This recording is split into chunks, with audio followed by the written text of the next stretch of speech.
All right, so after ghosting, ignoring Speaker McCarthy for nearly 100 days, Biden finally gave in and met with McCarthy about the debt ceiling. Now, in just 22 days, America will default on its debt unless the pair can reach an agreement. But Joe is still refusing to negotiate. Take a look. 97 days ago, I was right here after meeting with the president.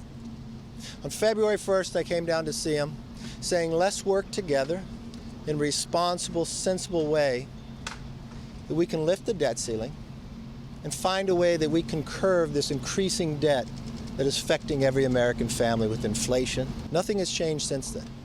The only thing that has changed is the House has raised the debt ceiling and passed the bill. That's why we had a meeting today. Everybody in this meeting reiterated the positions they were at. I didn't see any new movement. I don't want to play politics with this. I think this is too important. That's why 3 months ago I came to the president.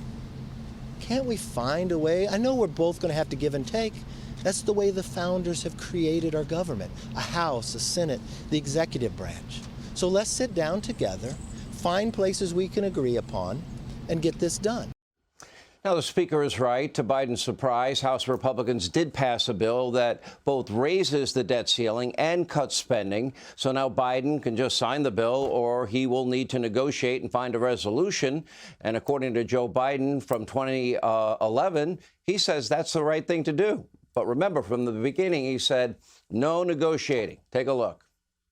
How do you explain the fact that grown men and women are unwilling to budge up till now, and still some of them are still unwilling to budge, by taking an absolute position, my way or no way? I predict to you that a lot of those new members who came here with my way or the highway, they'll either be on the highway or they'll learn that they have to have compromise.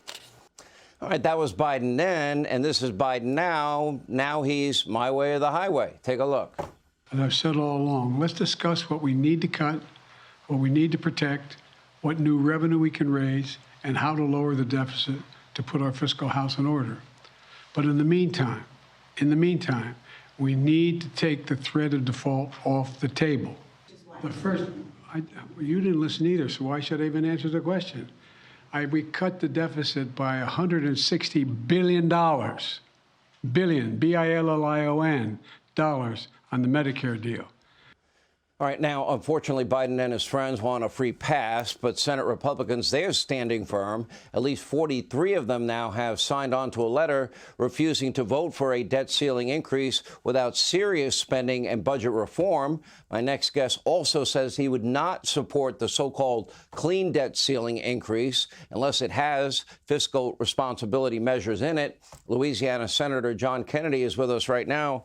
So he had 97 days to meet with McCarthy. 97 days to negotiate. Finally, the House raises the debt ceiling. They return spending to 2022 levels. They reduce baseline budgeting to only a 1% increase annually to keep the budget in line.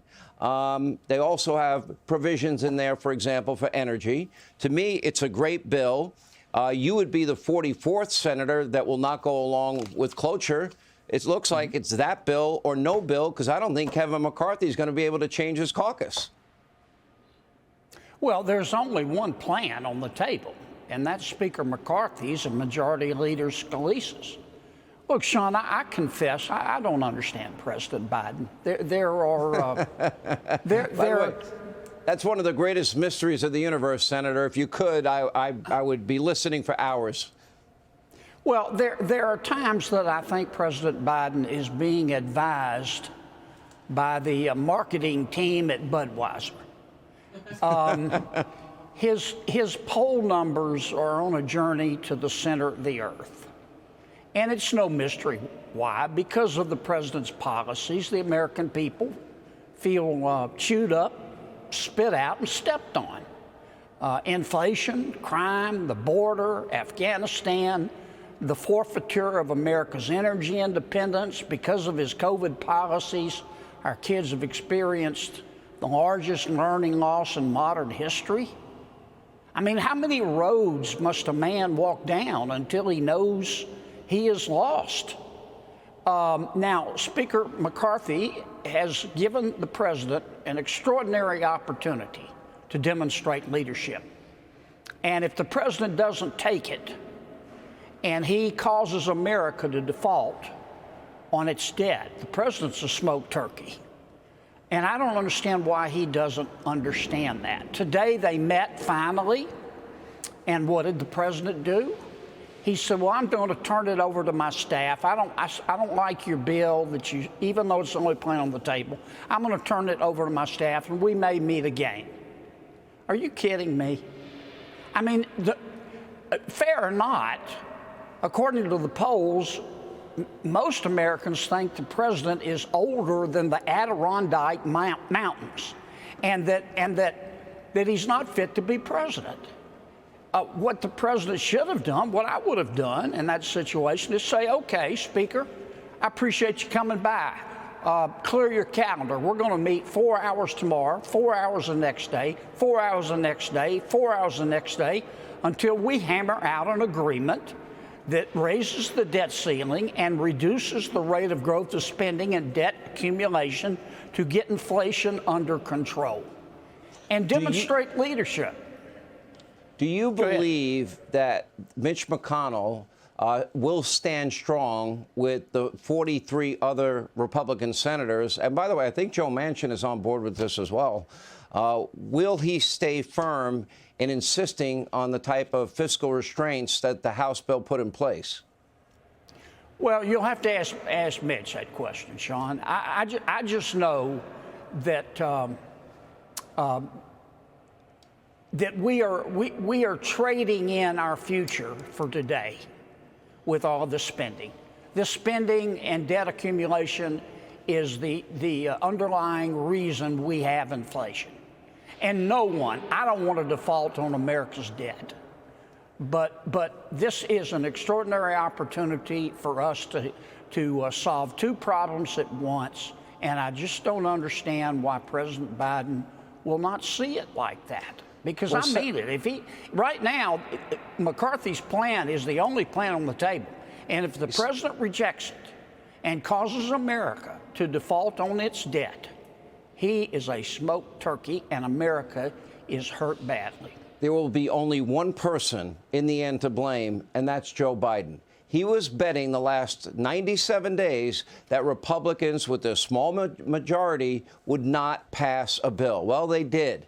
And now he's got to deal with it. And thankfully, and I'll say this to you and your 43 other colleagues, you're holding firm in the Senate. That will enable what is a fiscally responsible bill to be passed, one that also raises the debt ceiling so the country doesn't default. Well, I'm very proud of Speaker McCarthy. I'm very proud of Majority Leader Scalise. I like the bill, and I'm hoping that I shouldn't say that. I'm hoping that the president will. I'm hoping that the president will agree that it's something worth pursuing. Let me be polite and end this with politeness. You know, I wish I didn't stop you. Whenever you want to say something, just let it out on this show, Senator. We appreciate your honesty. Everybody needs to take their meds and act like an adult for a change. We're talking about Washington. I'm not sure if that's possible. I don't know if there's enough medication available in the country to help out that swamp. Anyway, Senator, great to see you. Thank you.